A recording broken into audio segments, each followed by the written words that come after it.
신율의 뉴스 정면 승부 3부 시작하겠습니다. 오늘 하루의 가장 중요한 뉴스들 여러분들께 간략하게 전해드리는 정면 브리핑 시간인데요. 자, 오늘도 김영민 아나운서 나와 있습니다. 안녕하세요. 네, 안녕하세요. 예. 저희가 아까 이 얘기를 잠깐 했는데 이 얘기가 참 하기가 좀 민망해요.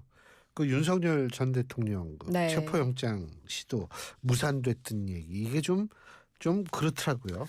네, 윤석열 전 대통령은 지금 김건희 특검팀의 정치브로커 명태균 씨 공천 개입 의혹으로 수사 선상에 올라 있죠. 네.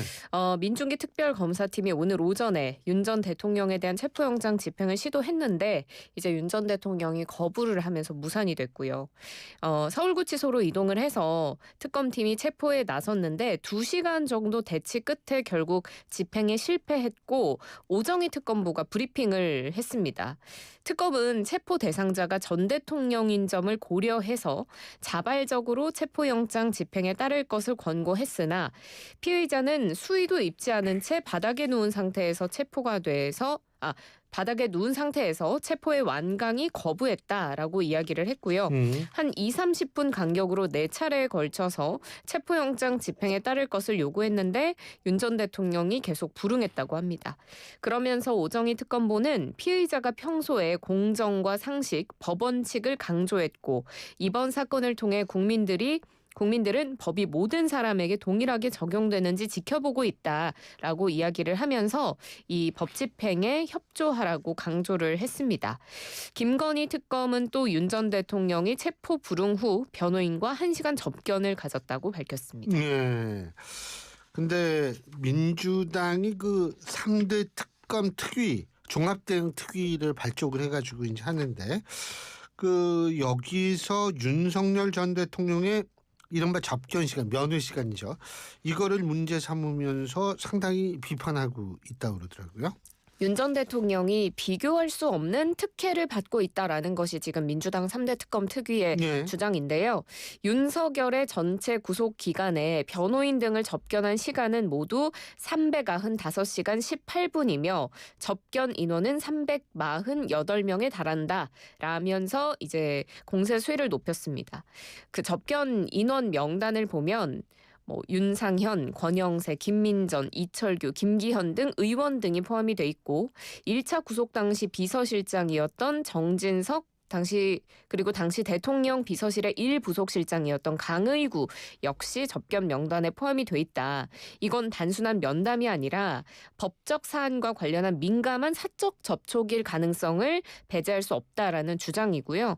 그리고 3대 특검 특위 소속의 전현희 의원이 또 한 유튜브 방송에 나와서 이 접견 장소를 좀 문제 삼았습니다.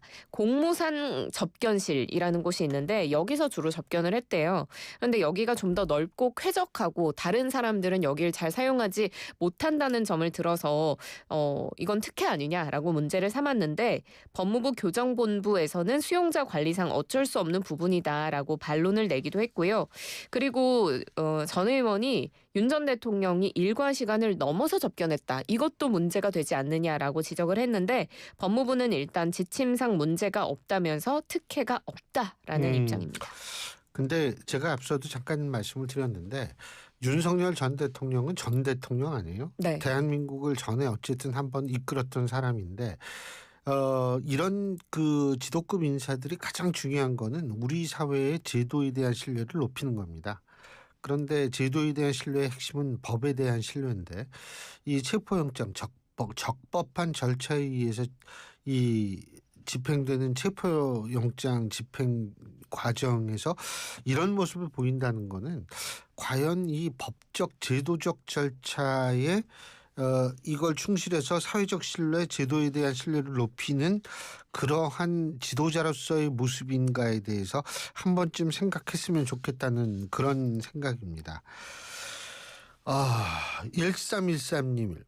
매일 방송 듣고 있습니다. 늘 알찬 소식 감사합니다. 아이고, 제가 감사하죠. 참, 어제 제 대학교 후배랑 걔가 여기까지 왔거든요. 네네. 상암동. 그래서 족발 먹으러 갔는데 거기 딱 들어갔는데 세 분이 이 족발을 잡수시고 계시는데 갑자기 너무 반가워하시면서 애청자라는 거예요. 아 진짜요? 예, 아유 너무 감사하고 너무 반갑더라고요. 예, 아유 오늘도 또 이렇게 들어주시면 정말 감사할 텐데. 그 족발집 어딘지 궁금하다. 좀 이따 끝나고. 네. 공식적으로 하면 좀 그렇죠. 되니까. 예. 자, 트럼프 대통령이 상호관세 15% 골자로 한 행정명령에 서명을 했습니다. 우리나라 관련한 상호관세죠. 네, 그렇습니다. 기존 25%에서 15%로 낮춘 상호관세를 확정짓는 행정명령에 서명을 했고요. 서명부터 7일 이후 0시 1분부터 적용한다라고 명시를 했기 때문에 시행이 되는 것은 8월 7일에 시행이 될 전망입니다.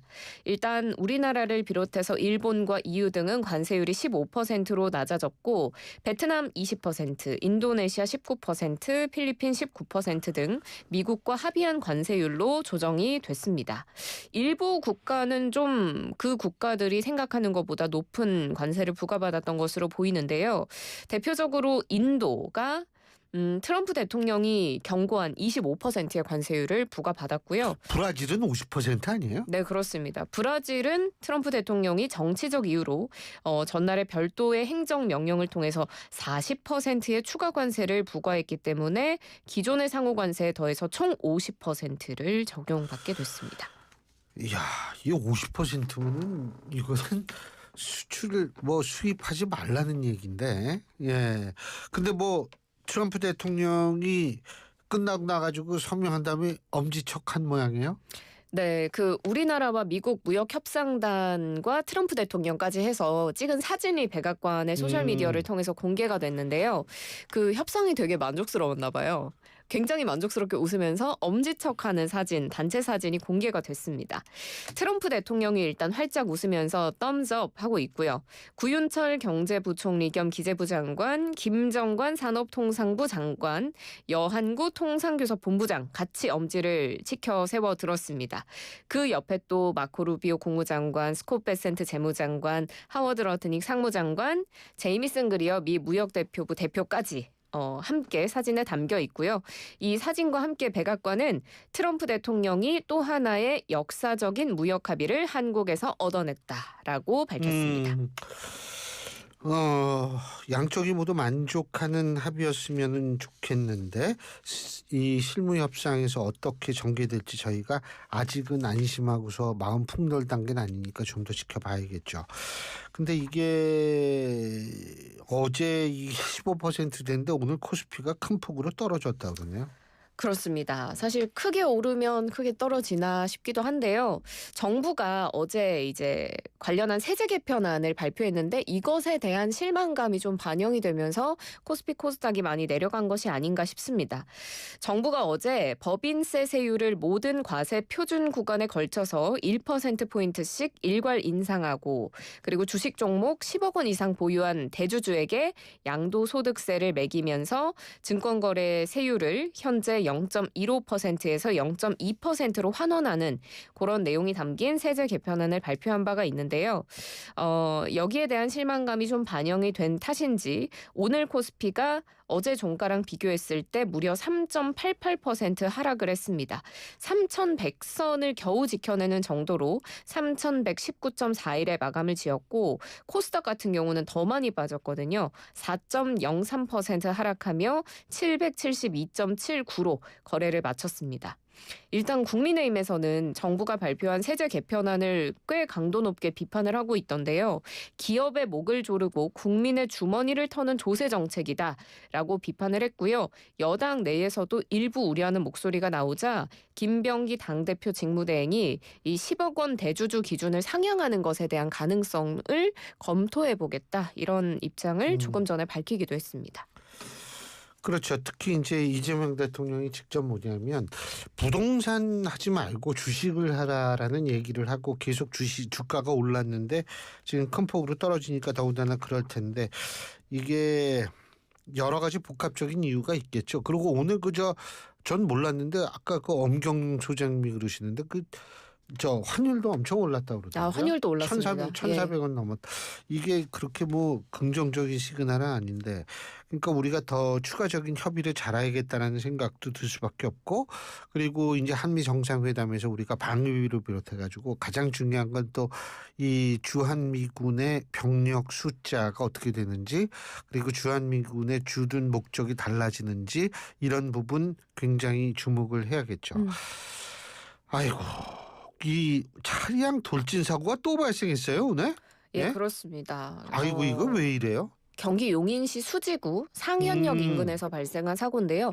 오늘 오후 2시경에 발생한 사고고요. 한 식당으로 60대 남성이 몰던 승용차가 돌진하는 사고가 났습니다. 이게 결국 한 명이 사망하는 안타까운 사고로 이어졌는데요.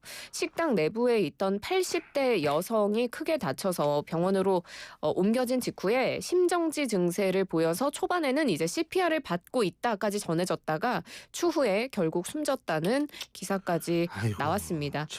이 여성 외에도 2명이 중상이고요. 4명이 경상을 입었는데 참 안타까운 점은 부상자들이 모두 친인척 관계였대요.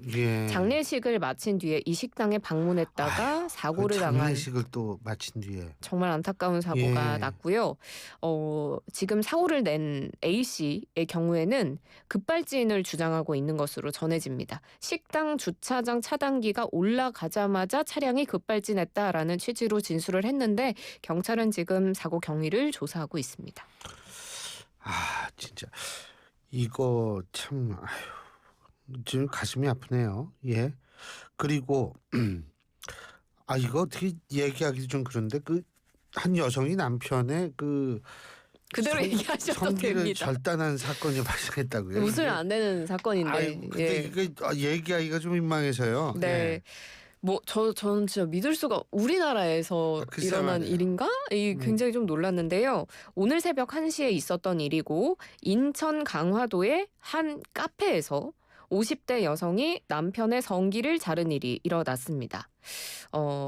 살인 미수 혐의를 받고 있고요. 경찰 조사 결과 남편의 외도가 의심이 돼서 범행을 했다. 이런 취지로 진술을 한 것으로 보입니다. 단독 범행이라기에는 공범이 있는 것으로 보이는데요. 사위가 가담한 혐의로 긴급 체포가 됐고 그리고 여성 A씨의 딸도 경찰 조사를 받고 있습니다. A씨가 지금 살인 미수 혐의고요. 사위가 존속 살해 미수 혐의로 긴급 체포가 됐고 딸은 조사 중입니다. 범행 장소가 카페인 점이 좀 놀라운데요. 카페는 사실 피해자 C씨 남성의 주거지로 당시 사건 당시에는 내부에 피해자와 피의자 그리고 사위 3명만 있었던 것으로 전해집니다. 신고를 받고 출동한 119 구급대에 의해서 남성 C씨는 병원으로 옮겨져서 수술을 받고 있고 다행히 생명에는 지장이 없는 것으로 전해집니다. 근데 이게 어떻게 왜 동기가 어떻게 말도 안 나와요. 동기가 어떻게 됐든 간에 이런 일이 있네. 예. 근데 우리 모두 가정에 충실해야죠. 네, 당연히. 그렇습니다. 예. 자, 오늘 김영민 아나운서 수고하셨습니다. 고맙습니다. 고맙습니다. 예, 김영민 아나운서였습니다.